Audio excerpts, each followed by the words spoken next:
Fighting Through Podcast, World War II History, Episode 94. Dunkirk Special with Bob Metcalfe, British Canadian.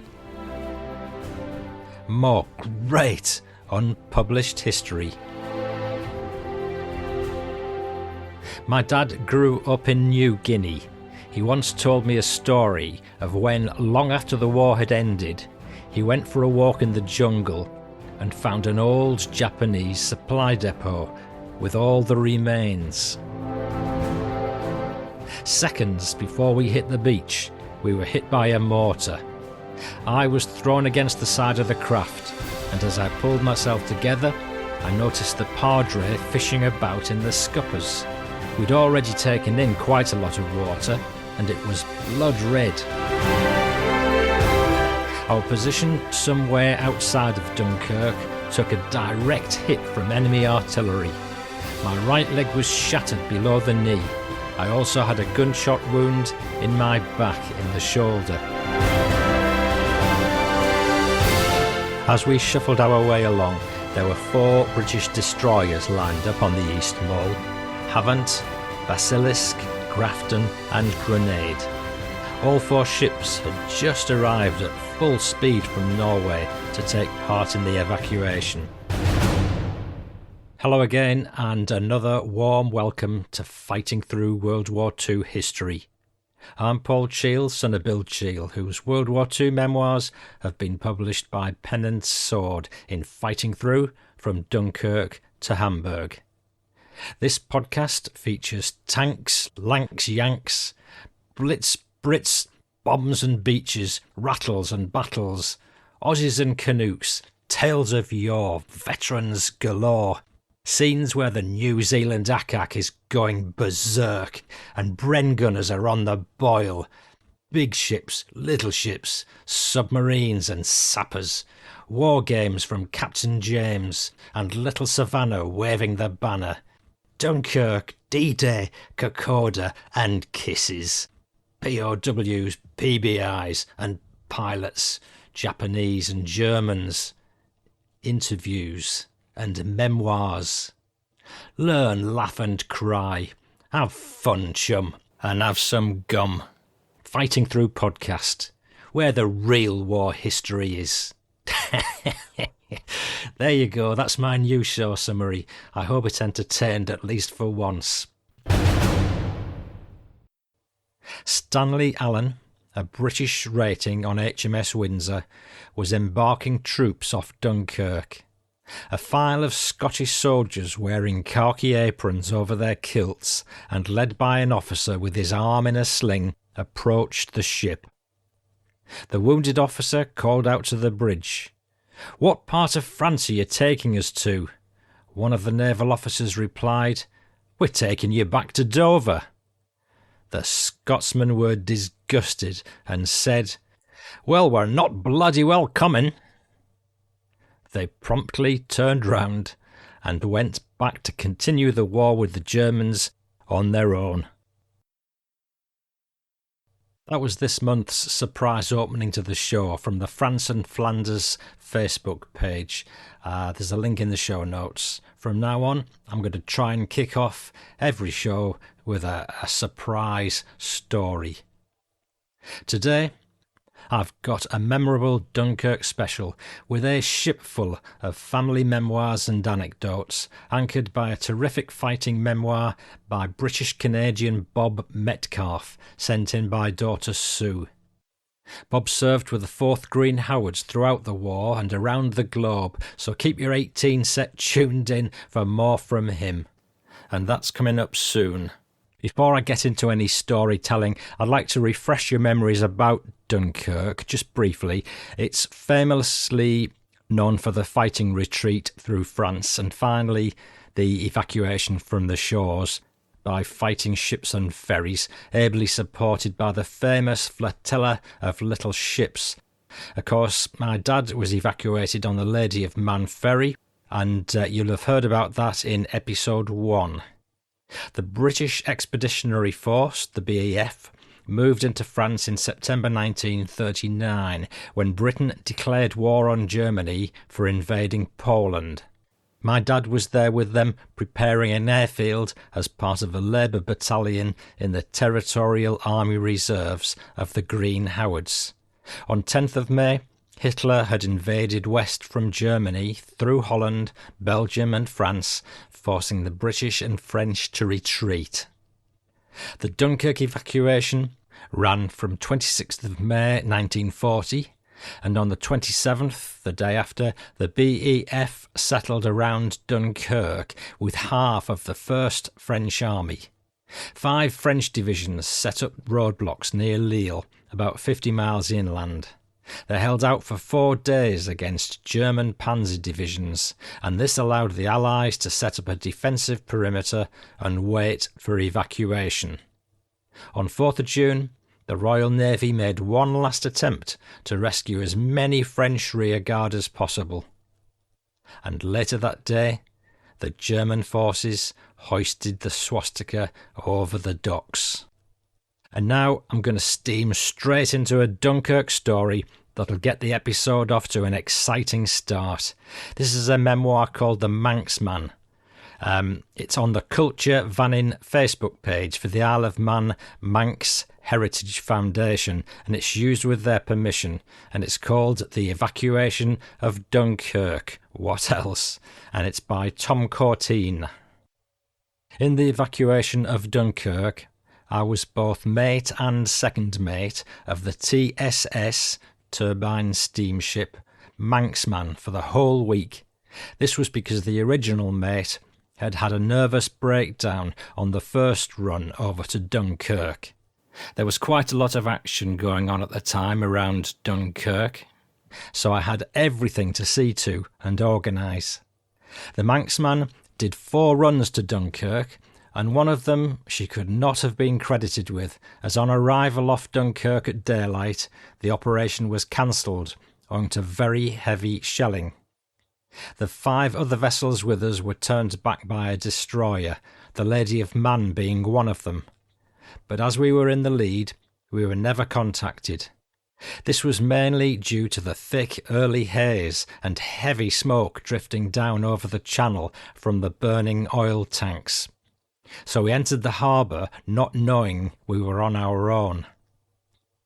It was eerie, steaming in, with not a soldier to be seen on the beaches or on the mole. They'd all been pulled back into the town, as there was no shelter from the bursting shells out in the open. There was no officer on the mole to berth us, or naval personnel to take our lines. Underneath the mole was packed solidly with soldiers, packed and straddled on the piles, some up to their chins in water, all underneath to keep out of sight and to miss as much of the shrapnel as possible. Some soldiers were washed away on the tide, as there was no room to hang on to the piles above them. They didn't understand tides and how the tide swept through the piles of the mole. We had quite a job to berth alongside, getting soldiers to take 2 or 3 turns of a 6-inch rope around a pile, then to hang on to the eye whilst we moved alongside until a sailor could jump onto the piles and make us secure. We cut these ropes with a fire axe on leaving. We embarked every soldier, a very long job, as they all had to worm their way along the pile, even from the inner end of the mole. There were shells screaming overhead all the time. When we arrived off Dover, a destroyer came racing out to intercept us. We'd been given up for lost, having been missing all day. There was no one down in Dover to see us berthed, owing to the fact that the evacuation had been cancelled that day. No army or naval personnel, no reporters or trains laid on, so the soldiers just lay down on the quay and slept, waiting for transport. How anyone arrived at the numbers carried amazes me, as soldiers came on board at the mole any way they could, and not all by the gangplanks and gangways. Anyway, no one was counting on arrival at Dover. They just swarmed ashore. with destroyers landing their troops over us at the same time, just one continuous flood of men pouring ashore. Again, some vessels would be in and out of Dunkirk in 2 or 3 hours if the troops were there in great numbers. So it was the actual time spent in the place that mattered, not the number of times in and out. The tension would ease every time one was leaving the place, as it was in and around Dunkirk where all the action was taking place. Another day, we were on the point of leaving the mole with a full load of troops after being alongside for about 4 hours, when some of the crew, who'd been standing by to let go, came running to me in a very disturbed state. A destroyer had tied up alongside us, and our troops were naturally swarming down on board her. She took nearly all of them. In fact, she had to cast off, or she'd have been overwhelmed. I told the destroyer commander what I thought about it all, the way he'd upset my crew after what they'd just been through. They were in and out in minutes, and we now had to wait alongside for hours again, awaiting troops who had to be rounded up and sent down to the mole to us. No troops were left exposed on the mole unless there was a vessel alongside to receive them. This destroyer left us, the only vessel in, nothing else even outside the pier heads. We were alone with no protection, not even a pop gun, not a single tin hat amongst us. In fact, no soldier would even lend me his tin hat. At one point, I had to go forward to pin the low rudder whilst we were lying alongside, and Hugh Lamps Cranell, the lamp trimmer, who'd been a Lewis gunner in the 1914-18 war, procured a Lewis gun and ammunition from one of the troops. I helped him to set it up foreside of the bridge deck, and also helped to load it with practically all tracer bullets. He used that gun a few times before we got away, and he certainly turned a few Stukas off course. I could see bullets passing right through the Stukas, and their bombs were falling clear of us. I didn't even realise that they were probably machine gunning us as well. Without that gun, I'm sure we would never have got out of Dunkirk. I mentioned this to Admiral Ramsay back in Dover, but Lamps had cracked up during the passage back and had to be put ashore. During the early part of the evacuation, quite a few soldiers died during the passage as there were no medical people on board. Some on board were either killed or wounded by their own mates once they were aboard, because they were trying to clean their rifles, and after putting them on deck were pulling the triggers. I made myself hoarse, going around the deck shouting to them to clear the rifles over the side and into the air. I'd not slept for a week. My nerves were keeping me going. Then I was relieved by a naval officer by Admiral Ramsay, but the evacuation ended that day. I saw the Mourner's Queen mined and broken in two abaft her mainmast. We were very close to her. In fact, we'd just passed over the same spot shortly before. We were then just skimming the tide, awaiting a berth at the mole.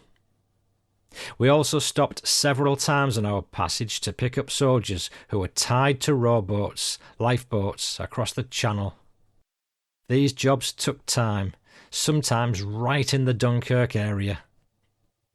The last time we left Dunkirk, we steamed straight out to sea across all the sandbanks because the tide suited, and the east and west buoyed channels were strewn with wrecks. This way, we presented a much smaller target for the shellfire that was taking place. That's transcribed from Old Times, Shentragin, from Recollections and Reminiscences of the Past and Present Residents of Glenside Residential Home on Douglas, the Isle of Man. That was a book of memoirs, written by residents at Glenside between 1986 and 2006. And you can find more about the Isle of Man and World War II at the Culture Vannin Facebook page for the Manx Heritage Foundation, taking Manx culture forward. And there are links in the show notes. And I've got just a couple of comments from the actual Facebook post that are worth sharing. Steve Forden observed, powerful story. And of course the Ben Mai Shri was responsible for landing US Rangers on D-Day with their famous assault on Pointe du Hoc. And John S. Palmer said, my father was on the Mona's Queen at Dunkirk. He got out of the porthole, as well as saving the life of Alf Morgan, the chief steward, by pulling him through the porthole. Alf suffered 2 broken legs and ended up in hospital in Liverpool. Wow, how awful. Liverpool. Sorry, only joking. That one had to be told. What a great story, eh? Just to cover a few reviews now. On Podbean, there was Eric from York in Pennsylvania and Degsy, or Derek, both left reviews. Thank you very much. And Mike Popeye Shawborg wrote in. He says, I'm a veteran of the US Army and totally not ashamed to admit I had tears rolling down my cheeks whilst listening to the Japanese doll episode. I've been listening to your podcast for several weeks now while driving my semi. I've told several people about it and I know that at least 3 of them have given you a listen. So much respect for your dad and all the veterans of the greatest generation and those who fought for what is right and just. Thanks for what you're doing, Mike Shawborg. P.S. For all you do, I give you my How Good Is That award. Keep up the good work. Mike, thank you very much for that and thanks for spreading the good word. Quick request now about reviews on the podcast. If anyone is so disposed, I really rather could do with a couple more reviews, please, on Apple, especially on the UK platform. It all helps with search, you see, and particularly with artificial intelligence coming into things now. The more reviews I've got that spread the good word, then you're helping other people to find your favourite World War II podcast. And also there's a new Spotify episode reviews feature. Now, I do very well in the Spotify rankings, and it would help continue that. If you listen on Spotify, please look out for an invitation to leave a comment if you've enjoyed what you heard. Thank you very much indeed. A few coffees being bought for me here. Gary Young has bought me one, and also Derek Degsy Whittle. Thank you guys, both of you. I'm going to do a special feature now. Reddit has quite an active World War II forum, if anybody uses Reddit. And I came across one link on stories about World War II heroes. So I'm going to share a few with you from time to time. I've got this one with permission. A guy called Sergeant Carbonero. Link in the show notes. He said, years ago, as an EMT, emergency medical technician, I transported a lot of veterans. I went to pick one guy up, and the nurse told me, hey, treat this guy well, he's a real hero. He single-handedly got 50 Germans to surrender. Okay.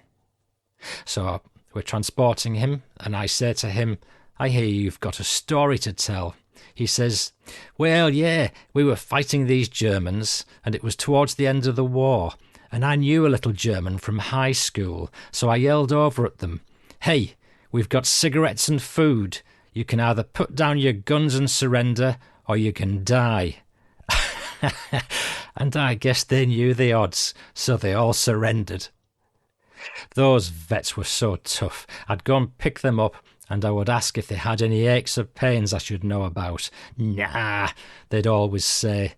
I would say, hey, you're 85 years old, you must have something. They'd finally relent and say, well, my shoulder hurts a little From what? I ask. Shrapnel from a grenade, he replies. Man, those guys never complained. Tough as nails. R.I.P. heroes. There are more stories like that at a link in the show notes. I'm planning another sniper episode soon, and boy, have I got another funny story for you, with permission from Sergeant Carbonero. Thanks, Sarge. And here's another story from somebody else. My grandfather was serving in Sicily when he got shot in the leg, fell down and had a mortar land very close to his head. The doctors pronounced him dead and put him in the dead rows. The only reason he then survived is because his brother was walking along the dead rows and noticed he was laying there.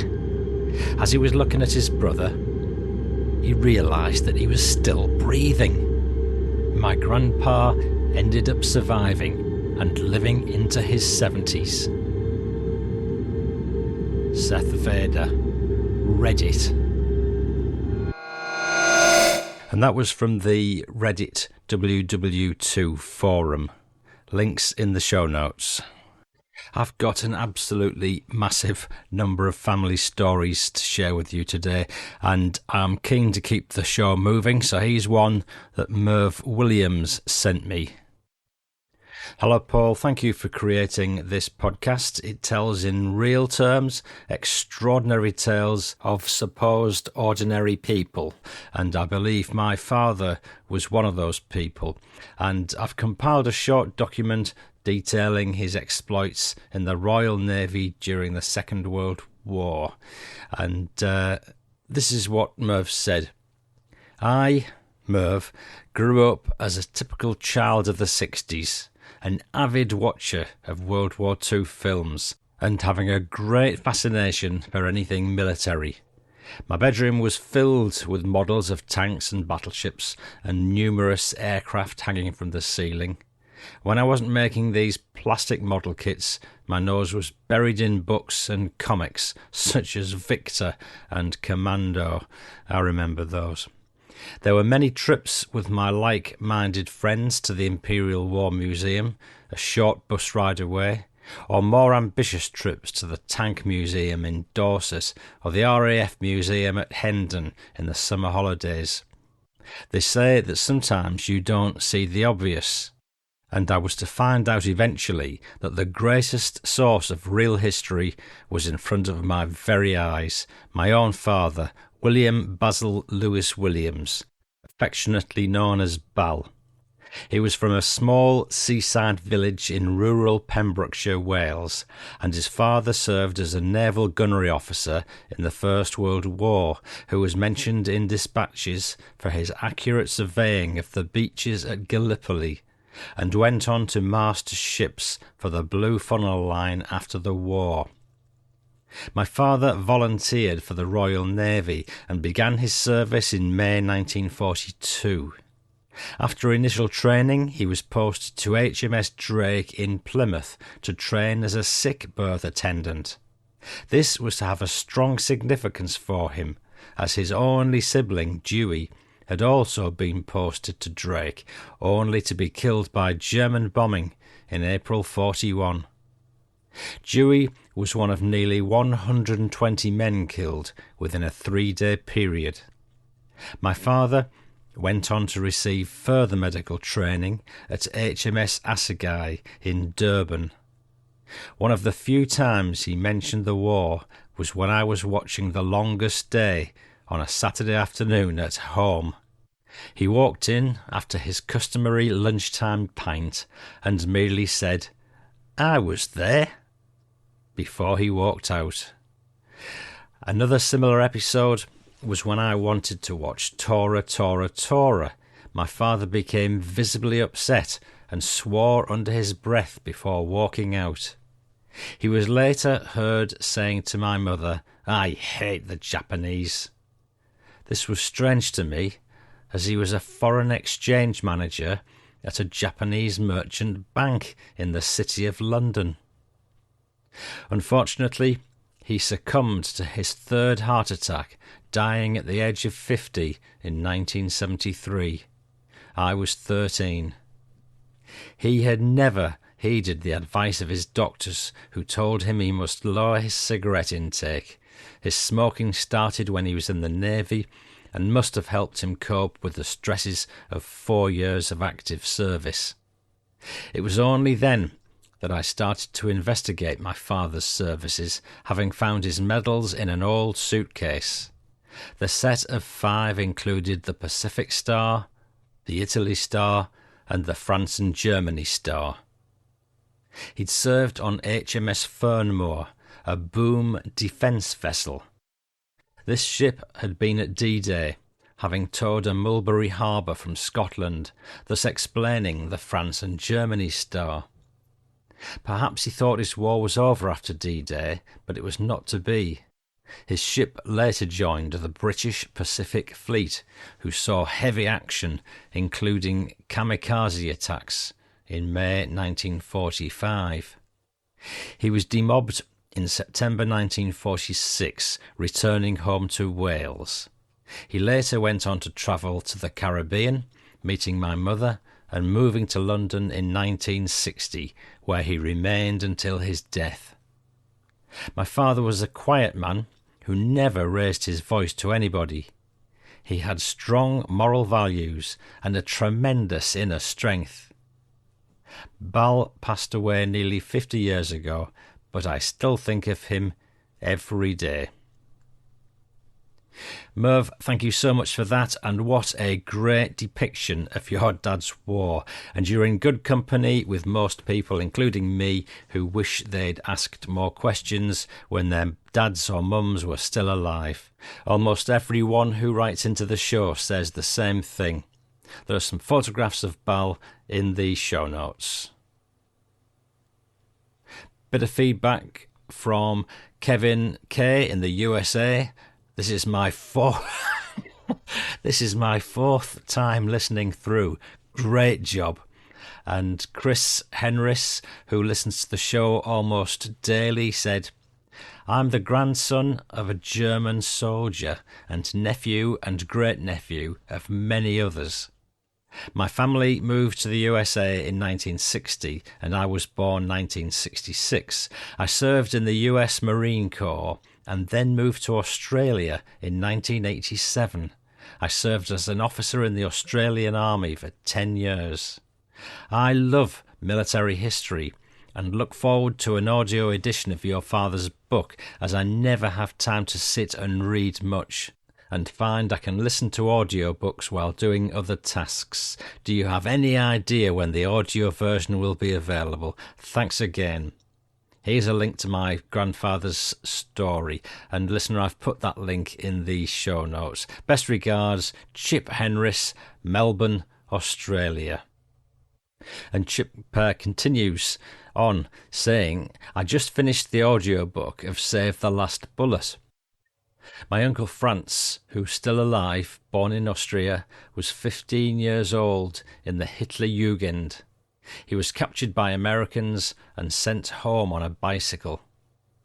I've a brief story on my mother's recollections of being a little girl aged 7 when the Russians took her village of Haringsee, just east of Vienna.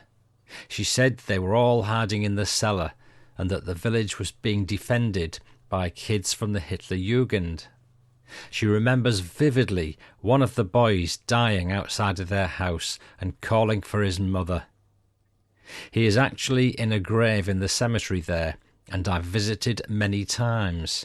She said when the Russians came, they opened the cellar doors and took all the young women out, including my grandmother. The women were all systematically abused.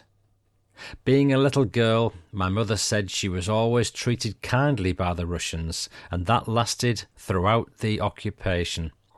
My father, who was also in Vienna at the end of the war, told me the same thing. It's been an interesting life experience, growing up in the US and Australia, but having my family history on the losing side of the war. Always growing up with a Western perspective of the war, yet with a German family connection. My wife is Vietnamese, and her father was in the North Vietnamese army, and I'm fascinated with their family experience as well. P.S. Sorry, I also forgot to mention that I enjoyed reading Save the Last Bullet, and how you would stop reading and start laughing during the funny bits. I would hope that you're the one who narrates your father's book. Well, Chip, thank you so much for all that. Some interesting thoughts there. I'm so pleased you enjoyed the audiobook of Save the Last Bullet, and that you shared my amusement at laughing at the funny bits. I'm working on a Christmas episode of the Fighting Through podcast, which will include another extract from Heidi's book. But the bloopers I'm preparing on that front will have to wait for the forthcoming 10th anniversary show, which I'm curating. Hopefully, I'm going to include a few bloopers that no one else on the planet has heard, not even you. In fact, not even Heidi, who wrote the book. Regarding an audio version of Dad's book, no sign of it on the immediate horizon, but it's going to happen one day, whether as a dedicated audio book or potentially as a series of podcasts, so watch this space. I want to give you just a heads up that from now on you'll be served occasionally with a few adverts during the podcast. It's a way for me to make a contribution to the costs of running this show. The ads are created by an outside agency, so I don't endorse the products or services involved, but the ads will be clean, they won't be spammy, they're all decent companies. If anyone has any feedback from time to time, by all means nip to the survey form on the website menu. I'm pausing right now for an ad break. There may or may not be an ad, because they're served automatically. And here goes. If you need to nip for a pee or a cup of tea, you've got 60 seconds. Thank you. Paul Connolly has given me permission to share his father's memoir with you of D-Day. And here we go. Following is my father's recollection of D-Day as a 19-year-old on a landing craft taking in commandos during the initial landings. I came across these letters on a landing craft website by chance. His memories came as a surprise to me, as he'd never spoken of them. And this is from the LST Landing Craft Association archive from the D-Day Story Portsmouth website. Link in the show notes. Here goes. I was landing craft signaller H. Conley. I was with the 514 Landing Craft Assault Flotilla. Our skipper was Lieutenant Burke. Our carrier ship was the Southern Railway Cross Channel steamer, the SS Maid of Orleans, skipper Captain Payne. We took No. 4 Commando to Sword Beach with the initial assault around 7:45 a.m. The first thing I can remember is being called from our mess deck, which was below decks, and we couldn't hear much noise from down there. We were called up to the next deck to a companionway with a few dim red lights. This was to get our eyes used to the darkness outside. We could hear plenty of gunfire then. When we got called up to the boat deck, we could see the reason for all the noise. Apart from all the other ships, we had one just across on our port beam, banging away. We found out later this was the Monitor, the Roberts, banging away with her 16 or 15-inch guns. When we looked towards the beach, which was about 8 miles away, it looked as though the whole of it was on fire. We could also hear a lot of shells coming over. We found out later that these were the German 16-inch guns at Le Havre. We got into our craft and lowered into the water. Then we went and picked the commandos up. When we were ready, we formed 2 lines of 3 LCAs. Then when we got near to the beach, we made lines abreast and went for the beach. The machine gun fire and mortar fire was very heavy. Then, Seconds before we hit the beach, we were hit by a mortar.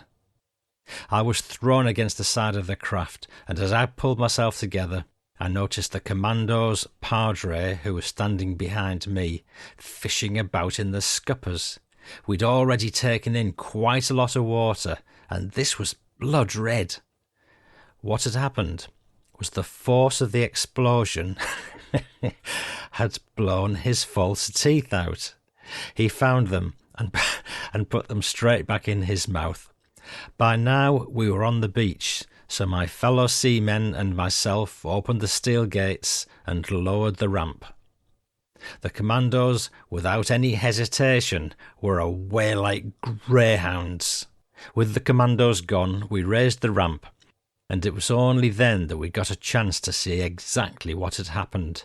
It was not very nice. The mortar had come down right between the second and third commando in the middle row and exploded. I remember taking my sou'wester jacket off and covering them up as best I could. Just behind them, a chap had had half his hand blown away. My mates and I did this up as best we could. 2 others were injured. We didn't have time to do any more as we were taking in so much water. We went to the stern to the bilge pump, but somehow a lump of shrapnel had managed to get through and made a hole in the rubber hose, so we couldn't use it. Luckily enough, we had 2 buckets, and my mate and I bailed out all the way back to the Maid. We got back on board and made our craft secure, and as I got on the deck, an elderly merchant seaman came over and put his arms round my neck and cried. The tannoy was going, and they were just announcing on the radio that the Allies had landed in Normandy. Listener, proud or what? We went and got ourselves cleaned up and got into dry clothing. Later in the morning, before we started on our way back to Southampton, the skipper spliced the main brace. I was one of the underaged, so did not get the ration. But I can assure you, we got plenty of sippers and gulpers from the older lads. The next day our crew had to go out and get a replacement landing craft as ours was hauled below, and all the rope fender around the outside had been almost shot away. We went back on the Saturday night and took part of the 51st Highland Division over. Well, that's about it. Cheerio, all the best. Henry Conley, Harry. And that's on a D-Day Operation Overlord Facebook page. Great page for stories. Link in the show notes. Thank you, Paul, for permission. This one's from Paul Cuthbert Brown about his uncle Geoffrey Cuthbert Brown. It's also on the excellent D-Day Operation Overlord Facebook page. Geoffrey Cuthbert Brown was on Gold with the Combined Operations Bombardment Unit, COBU, and he was directing the Allied naval bombardment from an amphibious DD duplex drive Sherman, and this is the citation for a medal, and his service number is 140759, was Lieutenant made Captain. Goes as follows. This officer was employed as a forward observer bombardment in Operation Overlord and proceeded offshore in the early stages to give warship support to the 50th Northumbrian Division. As his task included the support of an armoured brigade, he was to carry out his duties in a tank, the command of which was also his responsibility. During an engagement with an enemy tank, he was wounded in the eye. Despite this, he succeeded in destroying the enemy tank and proceeded to continue with his work as observer for bombarding ships. It was not until he'd become temporarily blinded that he allowed his wounds to be attended to. That was signed by Lieutenant Colonel G.F. Sinclair, R.A., Royal Artillery, and also by General Montgomery himself, and he was awarded the Military Cross. And Paul said about his uncle, bizarrely, I discovered last year from a photograph published in Tatler in late 1944 that my favourite Uncle Fred was commando trained and was in the same unit as my Uncle Geoffrey. His father had been killed virtually on the last day of World War I.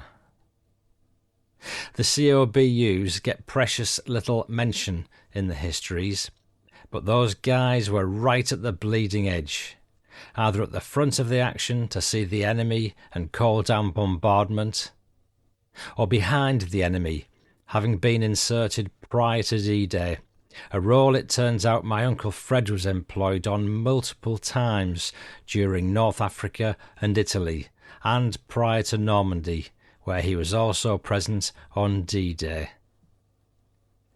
The link to all this stuff is in the show notes. That's the D-Day Operation Overlord Facebook page. Thank you, Paul.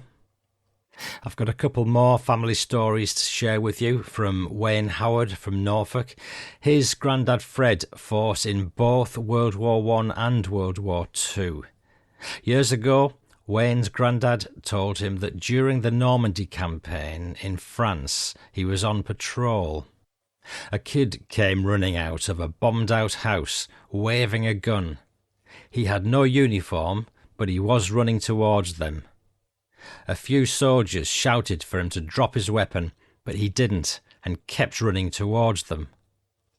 A couple of soldiers shot above his head, and that had no effect either. He kept running, waving the gun.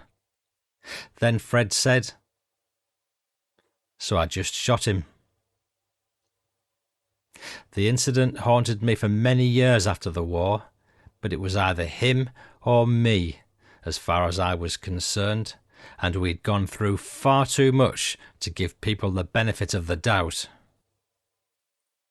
Fred was in the Manchester Regiment, which is where he lived at the time. I'd guess he was in 1st Battalion, because their initial post-war role was as occupation troops in Germany, and this fits with Wayne's second story. Because of Wayne's grandfather's age, he also fought in World War I, so being an older soldier, he was looked upon as a father figure by his comrades. When Germany had surrendered, his regiment were on patrol ground somewhere in Germany for a special visit from the senior army commanders or other high-ups.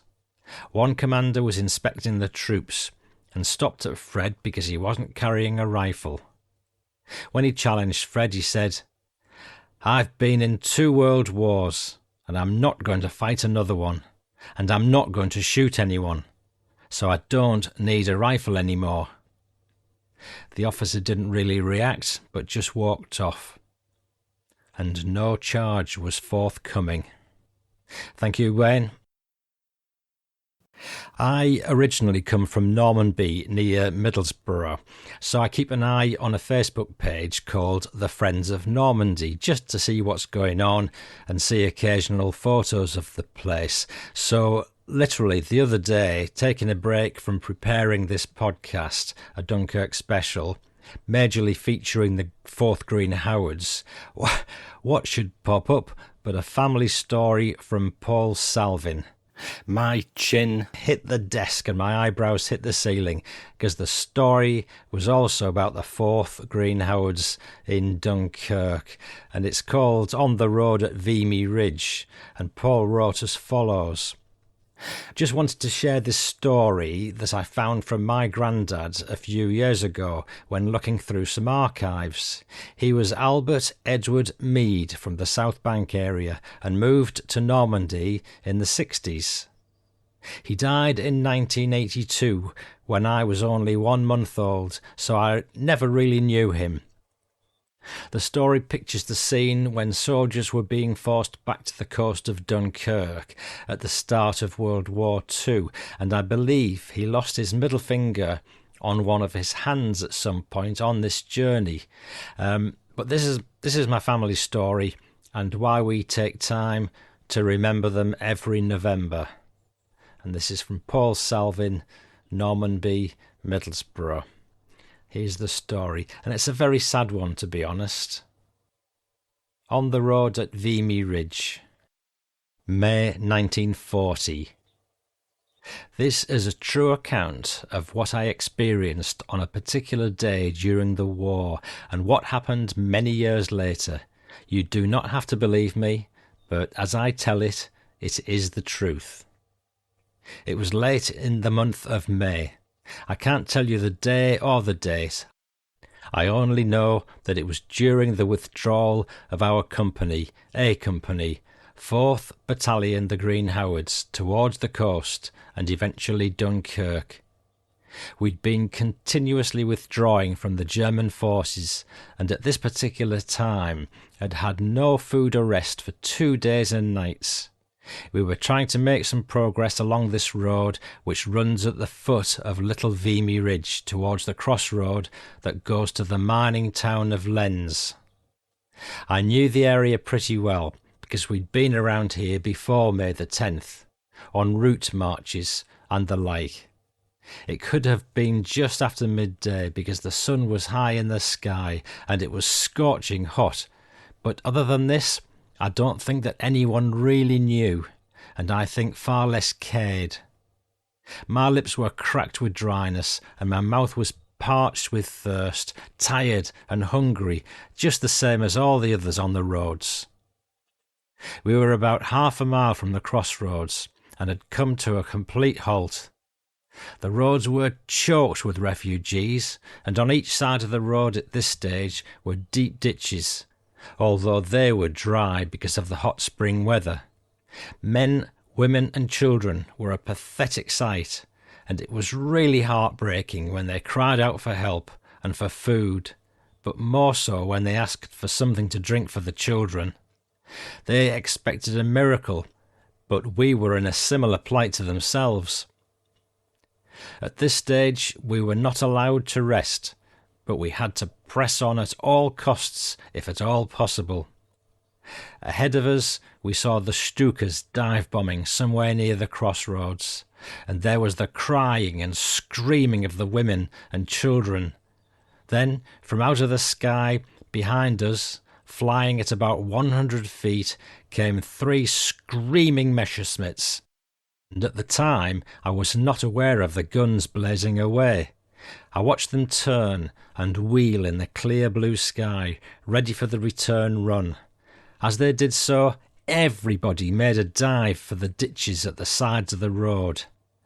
I was truly afraid as the screaming aircraft flew low overhead and the shells exploded as they hit the ground. Time stood still for me at this stage. Now somebody shouted that all was clear, and I started along with the others to unravel arms and legs to climb out of the ditch. I'd been pressed up close to a woman and her little girl. I gave her a little push and indicated that I would lift her little girl out of the ditch. I held her so very close to me to give her what comfort I could, and climbed out of the ditch. I stood on the road and saw the result of this German atrocity. People dead and many wounded. I thought to myself how lucky we were, this little girl and I. The sergeant shouted to us to fall in, to move off, because there was now a clearance along the road. He shouted to me, "Meade, put that thing down and get moving." I looked at the little girl in my arms. Her mother was beside me. There were tears streaming down her cheeks. It was then that I saw my hands were running red with blood. It was from the little girl. Then I realised that she was dead, that the cannon shell had gone between me and her mother. I could not move. There was a huge lump in my throat. It was now that I realised that what the surgeon referred to as that thing was this bundle of death, this human sacrifice to war. Up to now, I'd seen death at war many times, but all I felt was revulsion and hatred of Germans, and I think also of inhuman sergeants. He later died in action. He was kind and a good friend to us, and afterwards I knew how he too felt. He did his duty well and tried to keep up morale. And so we moved on, and something in me died. I don't know what it was. There was much after to write about. But until the day I too die, I will never forget that one hot day in May on the road at the foot of Vimy Ridge. Well, that one came out of the blue, didn't it? Wow. So that's Friends of Normanby Village Facebook page. That's Norman B in England, not Normandy in France. Paul, thank you so much for your help with that. Heartwarming to hear from Normanby, but not so good, the story. Very sad. Just to get everyone back in good humour, this is a short family story from Lynn Garland, and I so wish I'd had this family story to hand when I was doing the Kisses on a Postcard episode, because it is so apt. It's from Lynn Garland about her dad, Bernard Garland, from Portsmouth. He was in the Grenadier Guards after the war, nicknamed Judy to her. Bernard Garland. When he was 10 in 1943, he used to deliver newspapers. There were US tanks parked in a line up the road in Portsmouth, Portsdown Hill. He would swap the newspapers in return for sticks of gum. And after a while... Sorry. Oh, God, I'm on one. After a while, he'd go back and collect all the newspapers and then deliver them to the houses that they were intended for in the first place. Oh, dear. Have you got any gum, chum? I think it's time for the main event now. I can't believe how much material I've had queued up for this episode. And there's still a load more, so it's obvious it's going to be a two-parter. I'm going to take you through half of Bob Metcalfe's memoir now, and we'll pick up the rest in part 2.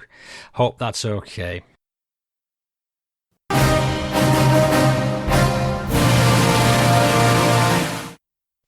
No Time for Dreams. A Soldier's 6-Year Journey Through World War II by Robert W. Metcalfe. Bob Metcalfe enlisted in the 4th Battalion, the Green Howards, in December 1935. He saw action in France in 1940, where he was wounded. Subsequently, he served with the 6th Battalion, the Green Howards, and in the Western Desert in Sicily, and was part of a British increment that fought with the 5th United States Army in Italy. After the war, Bob lived in Canada and became a Canadian citizen. He wrote his memoir in the early 1970s.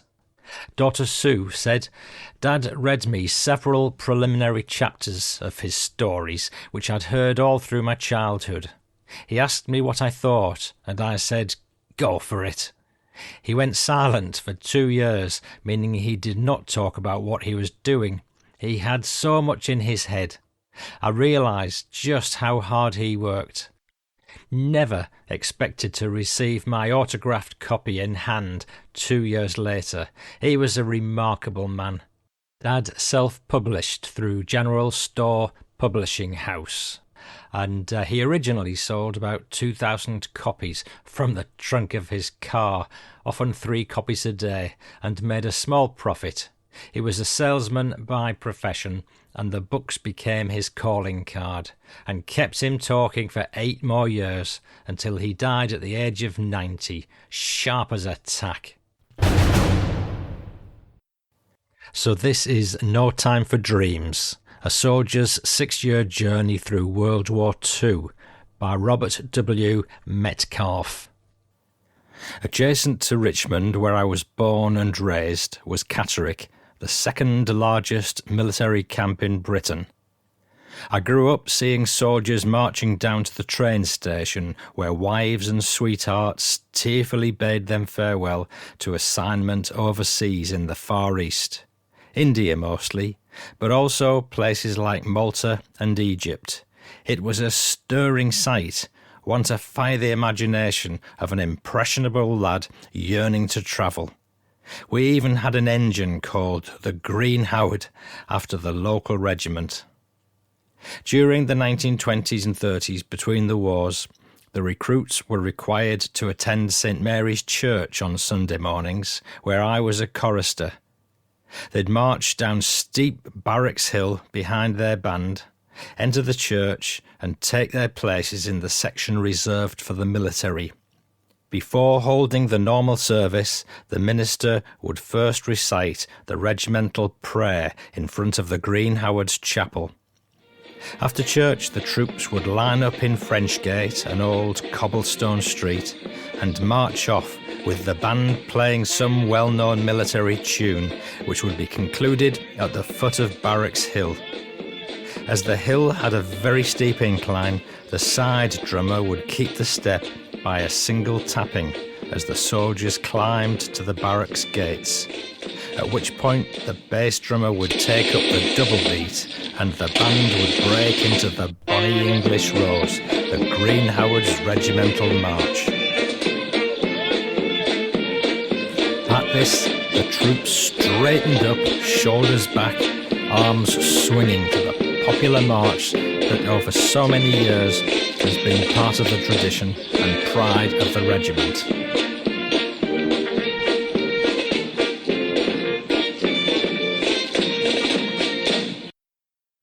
These are amongst my earliest memories, so joining the military was a natural choice for me. I received my commission on 4th of December 1935. I was 21 years old. There was no sign of the war to come, and I looked forward eagerly for my turn to embark on adventures east. Fate had other plans, however. My first trip overseas was to France, and a war had just gone underway. Not what I'd had in mind at all. It was evident to those of us in the military service in 1939, especially in Europe, that we were moving towards war.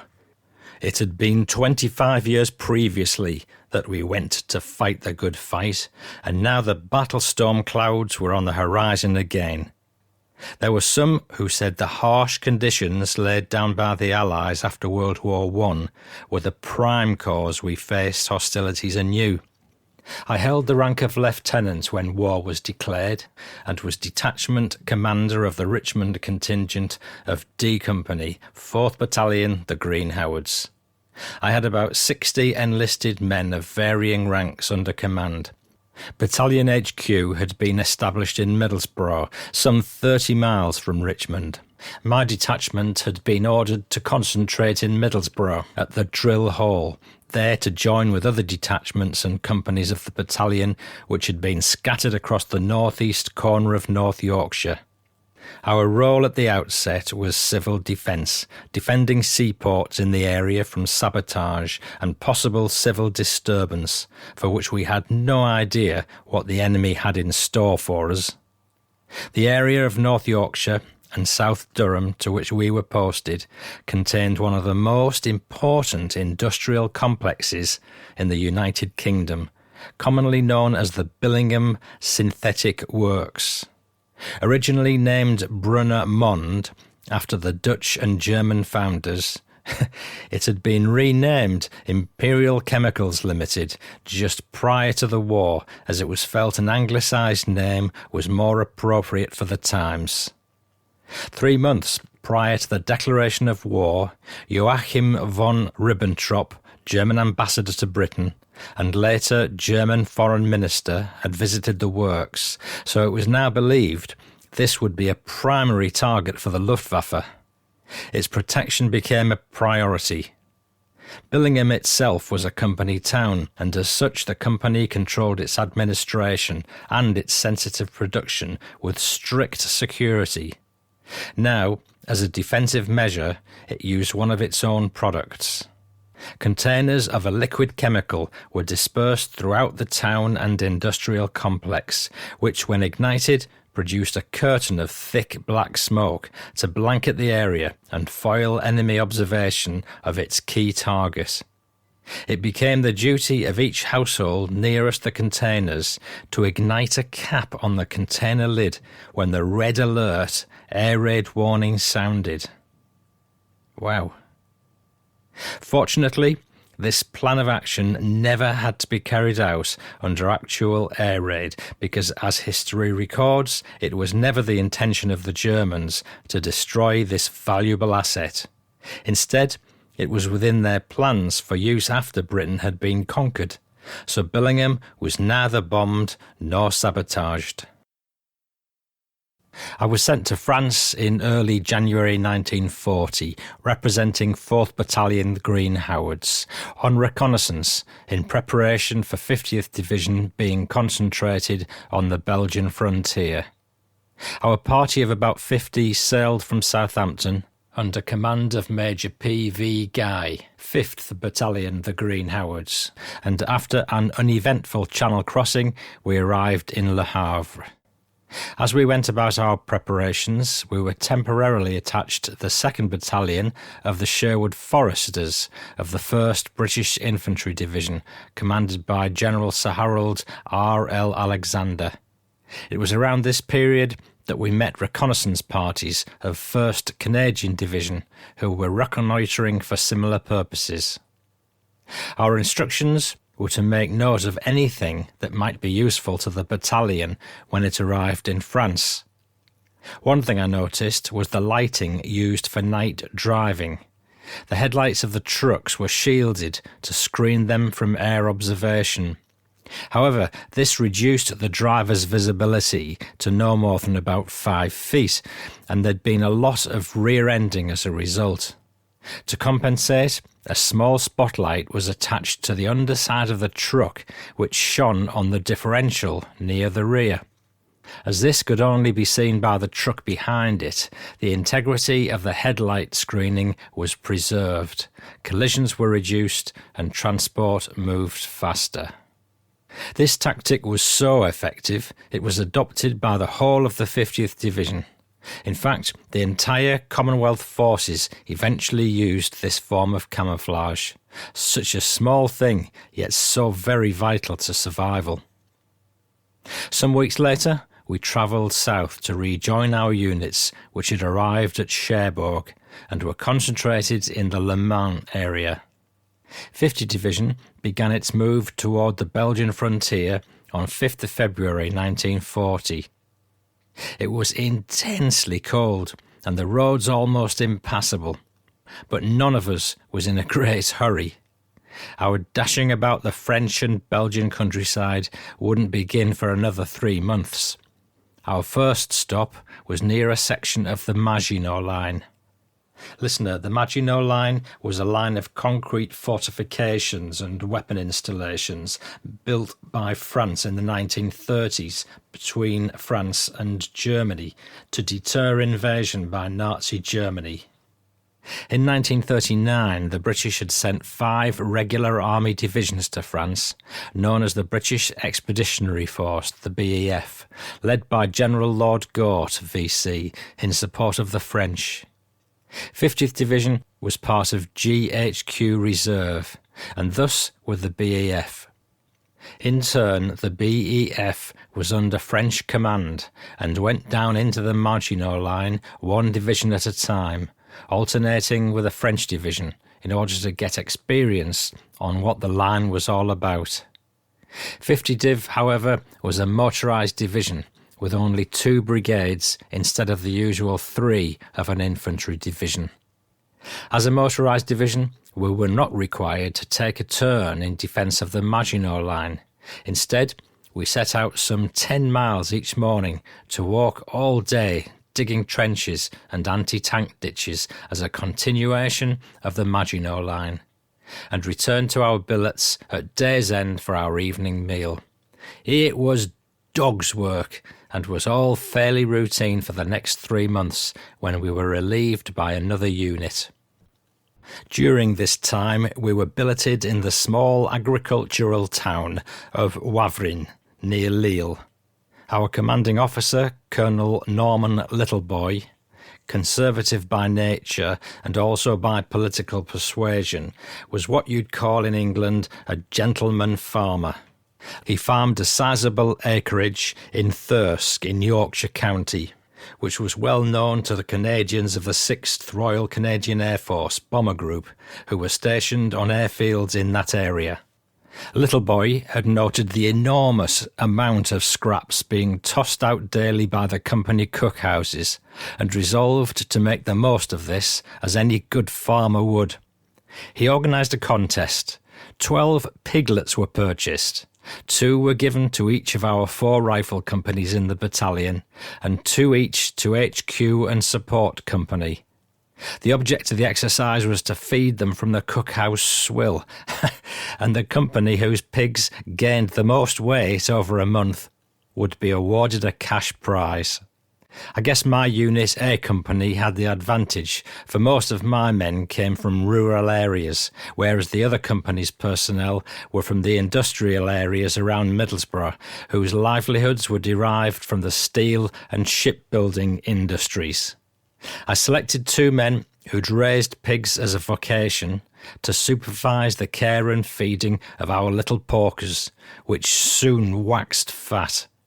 It was a foregone conclusion who'd win the prize. As a result, we were all up a few francs distributed by the colonel. Not a fortune, but enough to buy a few extra beers. This was war? It was a good question. At this point, there was no enemy action on the Belgian frontier. In fact, it was fairly calm in northwestern Europe and had been since late 1939. To date, the RAF had dropped thousands of pamphlets on the enemy, but no bombs. Back in England, the air raid alerts and sirens went off regularly, and the population contended with blackout curtains, curfews, and darkened street lamps and car lights. But so far, the enemy hadn't dropped any bombs, and the mortality rate only increased through traffic accidents during blackout. The period became known as the Phony War, a phrase first used by a US senator at the time and repeated by American reporters before being picked up by the British. The term's origins also reflect the great reluctance of the American people to concern themselves with matters in Europe. The Fifth Columnists.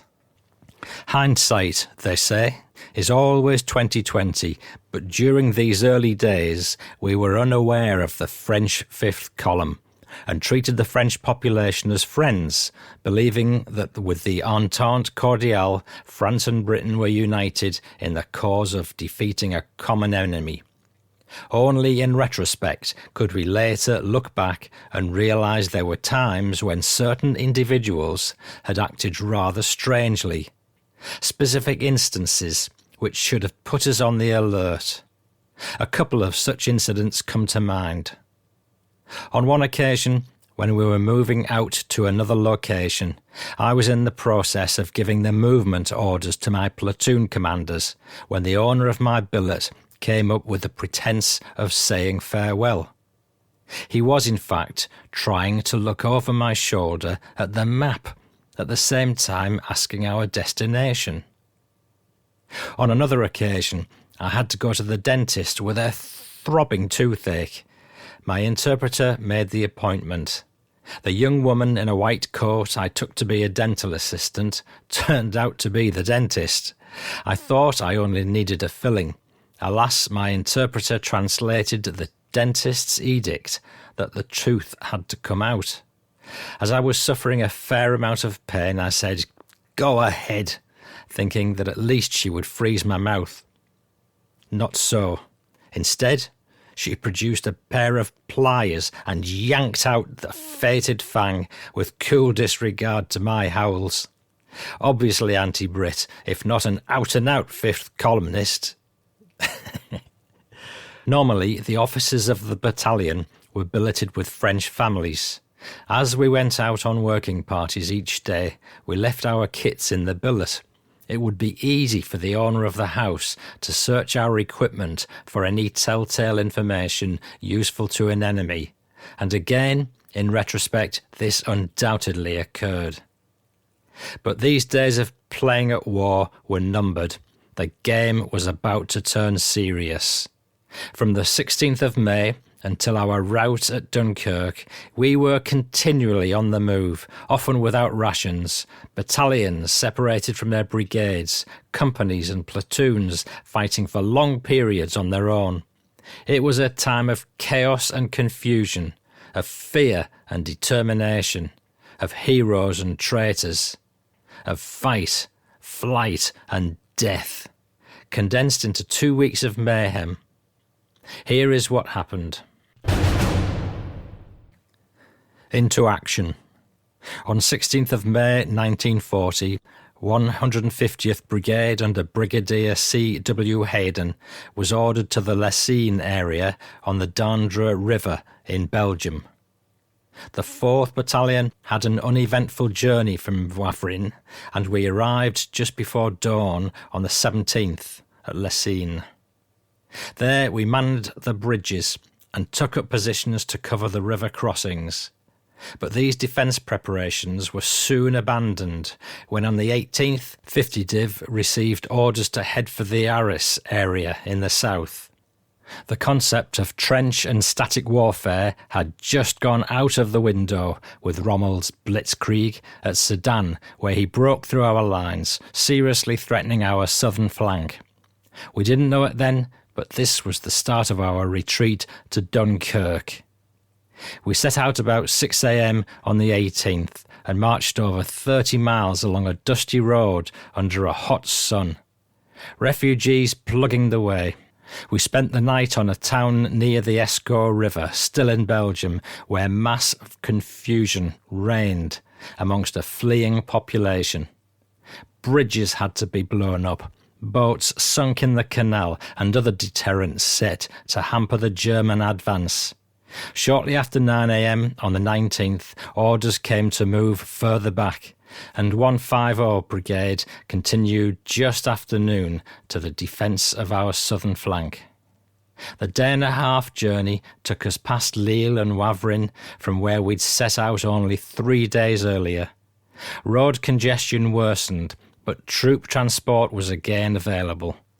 News filtered down the line that matters to the south had improved and the brigade would probably be taking offensive action that night. We passed deserted towns, their populations on the move in every direction, without direction. Panic. We arrived about 6 p.m. on the 20th of May at the area of Vimy Ridge. All familiar country to the Canadians who captured the ridge on Easter Monday, 1917. We were to be there barely an hour before pulling out again to reposition just below the ridge at a place called Atty on the Scarpe River. Another deserted town, the sole inhabitants, 2 dead cows. It was there that we experienced our baptism of World War II enemy fire. Atty was a small village on the outskirts of Arras. Colonel Littleboy arranged the 4th Battalion so that we were spread over a 2-mile front along the Scarpe River, and by about 10 a.m. on the morning of 21st of May, the French outposts were allowed to withdraw. I established my company HQ in a small house on a side road. The occupants were nowhere in sight and must have made a hurried departure, as there was a kettle of boiling water on the stove when we arrived. It appeared that whoever lived there was a young, recently married couple, since all the furniture and kitchenware was new and practically unused. Having arrived in the area late in the evening, we weren't able to acquaint ourselves and get our bearings until next morning. The 21st dawned bright and clear, and from our vantage point we could see right across the river valley. Along the main road between Douai and Arras, a continuous column of enemy traffic was moving south towards Arras. At the same time, they were concentrating men and equipment to our immediate front some 2 miles away, no doubt in preparation to attack our position that night. We could also see B Company headquarters, a farmhouse on the edge of the village where 2 old farmers had resolutely refused to be evacuated for reasons we were soon to find out.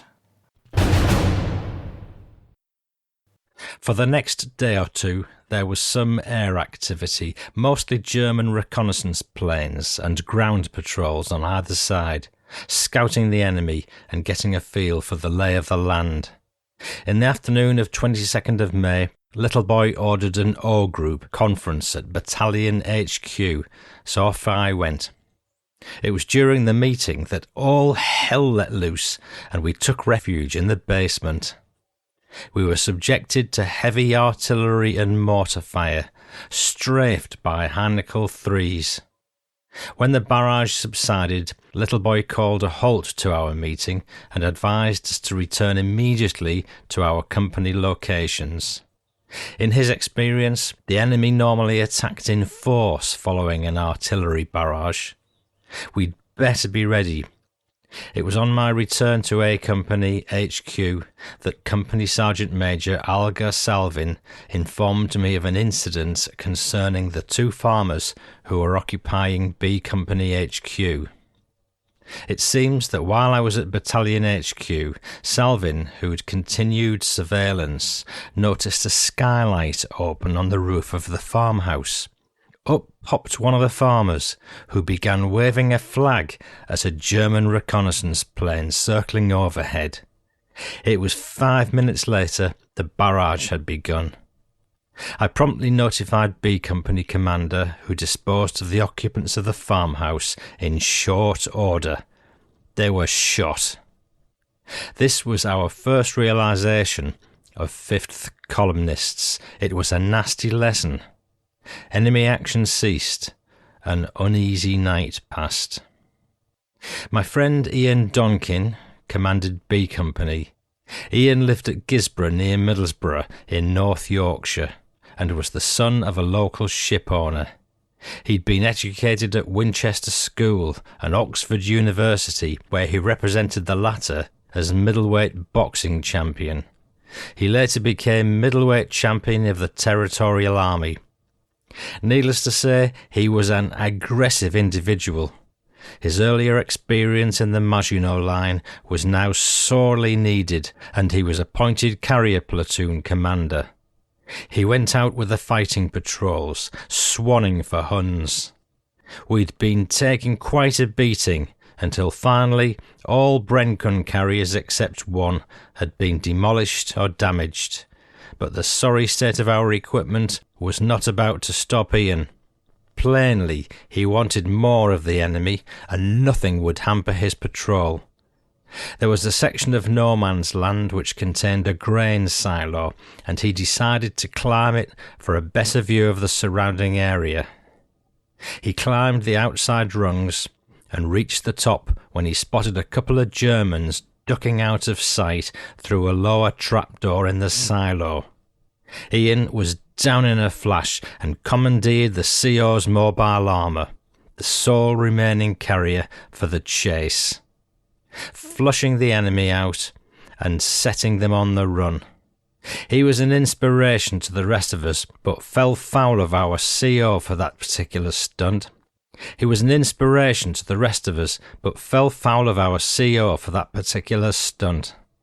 However, he was back in favour when he managed to salvage strategic maps, a revolver and a couple of helmets from a German tank earlier disabled by D Company. Ian was a born leader who was to carry out many patrols both in France and the Libyan desert. During his later service around Gazala, he contracted sandfly fever, a common affliction in the desert that was not life-threatening, but which needed hospital treatment. He was evacuated from Tobruk on a hospital ship, the Ram 4, of Italian registry, which had been liberated by the British and put into Allied service. The ship sailed for Alexandria without escort. 60 miles from its destination, it was attacked by the Luftwaffe at 8:30 a.m. in broad daylight. A direct hit by an oil bomb down its funnel set the whole ship ablaze. The fire spread so rapidly that there was little time to get the sick and wounded transferred to 2 destroyers which had answered their SOS. The destroyers managed to place 2 lines aboard and were towing the ship to port. However, the fire became so intense and the screams of the unfortunate victims still on board so appalling that the Navy decided to sink the stricken vessel by torpedo. It was the only humane decision that could be taken. My friend went down with the ship, and his name is recorded on a tablet in the El Alamein War Cemetery. It was only later, in Sicily, that I found out about Ian Donkin's horrible death from Major John Irvin, a doctor and also a friend, and one of the nurses, both of whom had been aboard the Ram 4 at the time of the attack. The German excuse for bombing the hospital ship was that it was being escorted by the destroyers, but that was a lie, for the hospital ship had been 60 miles out of Alexandria and the destroyers a good 120 miles to seaward when the bomb was dropped. To some, obviously war means no holds barred, and Geneva Convention be damned. It's a coward's way. We were to be in direct contact with the German army until 25th of May, and now there was no question about it. This was war. Before leaving the Athi area and our first taste of battle, the devastation left by the enemy brought home the reality. My company had 1 officer and 5 other ranks killed, in addition to 10 wounded. Buildings all around us were destroyed. Even more noticeable were the farm animals, cows, pigs and horses wandering about unattended. Cows hadn't been milked for days. Pigs were foraging for whatever food they could find. Horses were lamed by shell fire. All these creatures, which normally rely on human attention, were left to their own devices. Such scenes were to become a common sight as the war progressed. The battalion marched 18 miles north to the town of Carvan, an area shielded from enemy observation, where we were picked up by troop transport. We continued northwest to the outskirts of Lille and arrived about 4 p.m. We billeted overnight in a factory. Total exhaustion. We felt like we had been racing up and down the countryside, from France to Belgium to France and back to the Belgian frontier. As a matter of fact, we had. We spent a day in recovery before proceeding northeast on 26th of May across the Belgian border to Grenier Woods near Armentières to defend against enemy penetration. Our ultimate destination was the Lessines area, again just west of Brussels. However, this order was short-lived. Being in reserve, we were continually swung this way and that, never sure what action we'd be supporting next. This time we were redirected to Ypres, again an area well known to Canadians of World War I, who'd fought at Saint-Julien and Passchendaele. We marched over 36 miles that day, arriving at Ypres mid-evening on the 26th of May. We were exhausted and hadn't eaten for the past 18 hours, as we'd had no food supplies. The CO held a company commander's conference about 9 p.m, and the rendezvous was under the famous Menin Gate Memorial, situated on the east side of the city.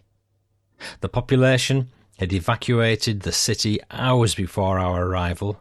It was like a morgue. Not a sound, until the shattering of glass pierced the silence. It was my ever-resourceful Batman, Tommy Harris, breaking into a baker's store looking for food. The owner had left the day's baked goods in situ, and Tommy was liberating it, for which we were all very grateful. We understood that all too soon it would be necessary to destroy any provisions and other items that might prove useful to the enemy. Under normal circumstances of battle, the transport would be behind the lines in what was known as B echelon, where LOBs, left out of battle troops, were kept in reserve as replacements for battle casualties. That night, the CO sent for Monty Wilby, who was the battalion's transport officer. Monty was told he was being posted to B Company, a rifle company that had sustained a number of casualties in the battle at Athi. When he returned to our billet, he was pale and very quiet. Naturally, we knew something was bothering him, and we pressed him for his thoughts. He told us he'd had a premonition of his death in action. He said, "I won't get home. I'm not going to make it." In spite of our words of encouragement, nothing we said could comfort him. It's a chilling recollection in view of what was to eventually happen to him on the beach at Dunkirk. That came later, but soon enough. In the meantime, Battalion HQ suffered the first casualties at this location when a shell landed in its midst, killing 2 and wounding 9, and Major Cook Cullis had a run-in with a truck, injuring his leg. Listener, that's a cameo appearance for Major Cook Cullis, who was later to become Brigadier Cook Cullis, and you'll hear more about some of his adventures elsewhere in the podcast. Red Ted was, of course, his nickname amongst the troops. My company was given a sector in front of Ypres on Zeelerbeeke Lake. We moved into our positions that night, instructed to take over from a battalion of the Northamptonshire Regiment. However, they hadn't yet received orders to move out and refused to budge. When the order finally came, they were so anxious to get out, they left without giving us any information about enemy positions. By now, it was daylight and clear, and we were in full view of the enemy. 27th of May, 1940, is a day I shall never forget. Morning. Before we could dig in and take cover, the Germans began a steady concentration of heavy mortar fire. In no time, I lost 1 officer killed, 1 wounded, and my CSM Salvin was hit in the chest. I was applying a field dressing to his wound when a mortar bomb dropped about a yard from me. I had no time to get down and took the blast in my legs. I was lucky. Had it landed a bit farther away, it could have taken my head off.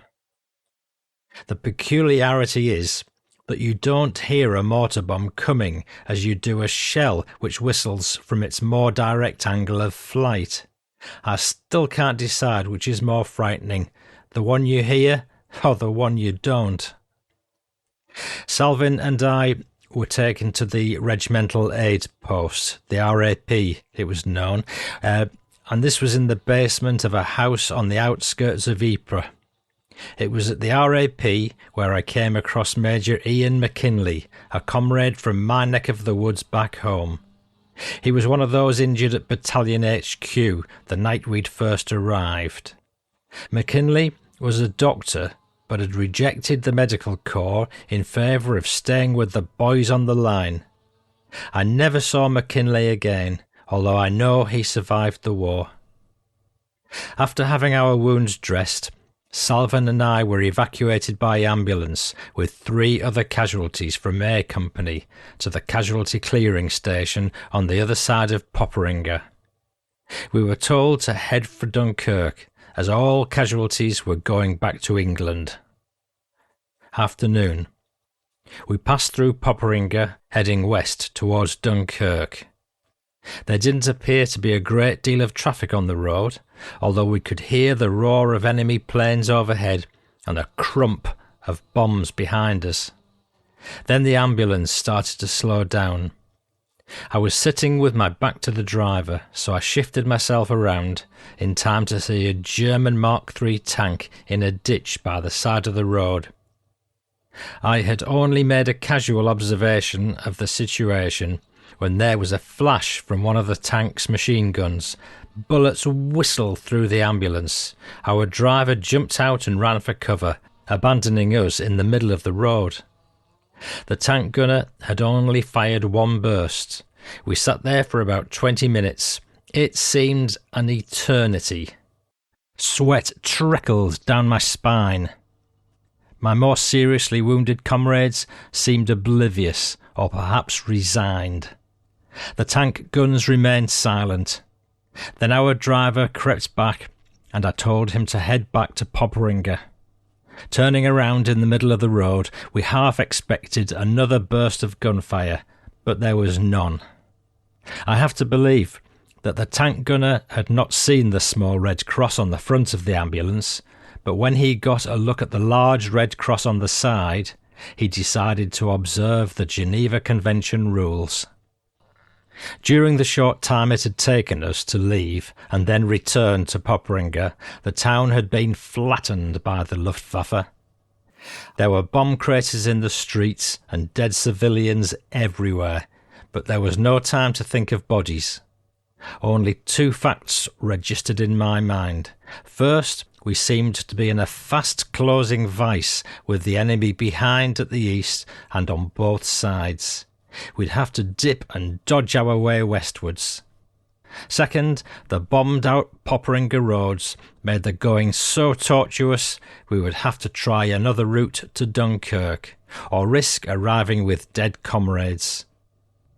I should point out that while all this was happening, we had no idea the entire BEF was evacuating. We gleaned very little information from the French, as many we met along the road were fifth columnists who roamed the countryside in large numbers. Even loyal French people felt the British were deserting them and gave us short shrift. Not far from Dunkirk, at a town called Rosendahl, I had the driver stop at the French military hospital there, as I felt the wounds of my comrades needed attention.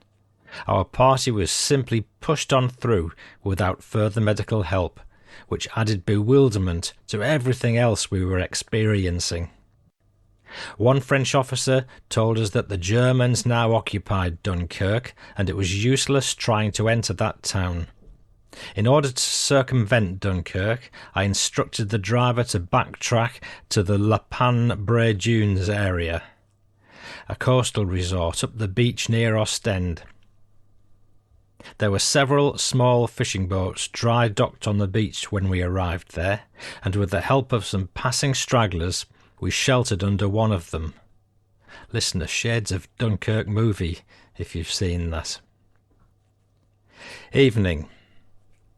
As we huddled beneath the overturned boat, the area was continually strafed by German planes.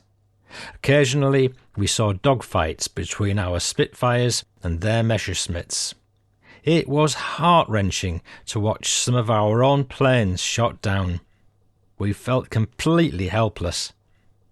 Night fell, and our despondency rose.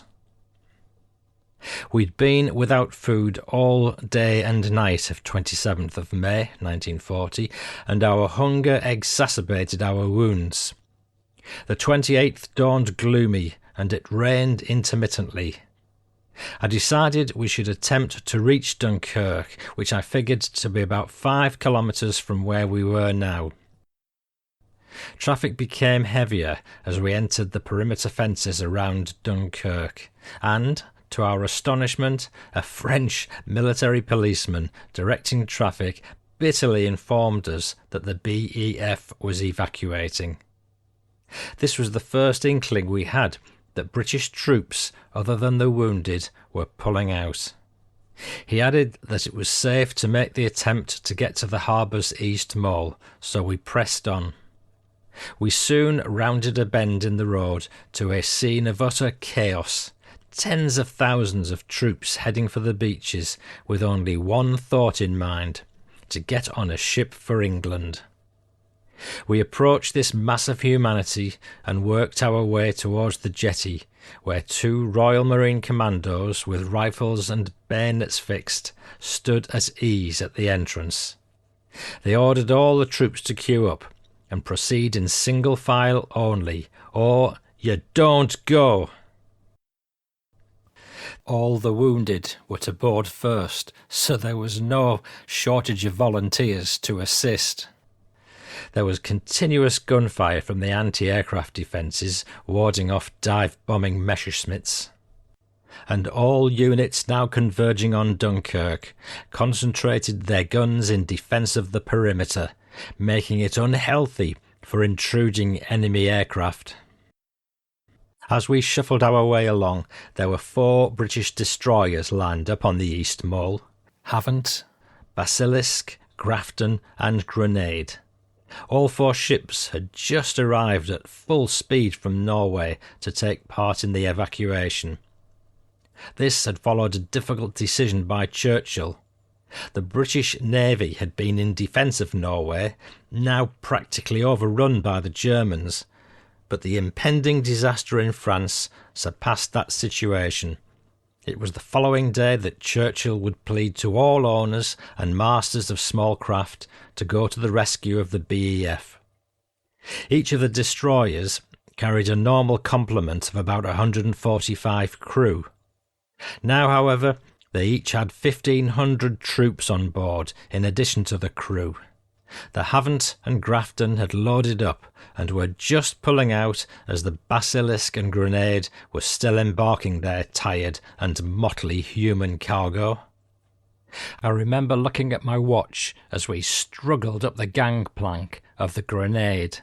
The time was 6 p.m. The wounded were taken immediately below decks, given food and our wounds dressed. The Navy was absolutely magnificent. They gave us what appeared to be all they had: cheese, crackers, bully beef, milk, tea and coffee. I was talking to a petty officer as we cleared the harbour when there was a terrific bump on the side of our ship. "What's that?" I asked, startled. "For God's sake," he said, "hold your breath and pray. It's a mine." We could hear it scraping along the ship's hull. As it cleared, there was a collective sigh of relief. We had to travel for some distance through our own minefields, which had been sown around the harbour entrance before reaching the open channel, and there was shallow breathing, I can tell you, during that journey. It took from 6 p.m. until 2 a.m. the next morning to go the distance. 44 miles from Dunkirk to Dover. Under normal circumstances, it took only about 2 hours. The Havant and Grafton were torpedoed on the way over by German E-boats. We stopped to pick up their survivors at a point off Bray Dune. My ship, the Grenade, was sunk on its return to Dunkirk to evacuate more troops. The Basilisk too was eventually lost. Once more, I was a lucky one. So many of my comrades were lost. Among them Tommy Harris, my batman, whose name is on a tablet at Dunkirk, which I saw during a visit there in 1973. Algar Salvin, my CSM, with whom I'd shared that desperate flight in a bullet-riddled ambulance. He died of his wounds on the operating table back in England. And on 3rd of June 1940, Transport Officer Monty Wilby's premonition of death proved true. Monty had arrived on the beach at Dunkirk and was talking with a number of his company NCOs as they awaited embarkation. The Germans shelled the beaches, and Monty was killed immediately, the only one of the group to be hit. His name, too, appears on the memorial tablet at Dunkirk. If ever one believes in miracles, surely the evacuation of Dunkirk Operation Dynamo, carried out from 26th of May to 4th of June 1940, was in that category. When the BAF evacuated Dunkirk, it had to leave arms, equipment and transport on the beaches around Dunkirk, the order being to destroy everything of use to the enemy. Apart from personal weapons, the loss of equipment was total. Had Hitler followed through after Dunkirk, the only force in England capable of withstanding his attack was 1st Canadian Infantry Division. Come on, the Canucks. And listener, the boys made it home. Well, there we must leave it. There's a stack more to share with you with part 2 in episode 95 coming very soon. There's more on Bob's Dunkirk story and some great family stories and PSs. I'm Paul Cheall saying, à bientôt.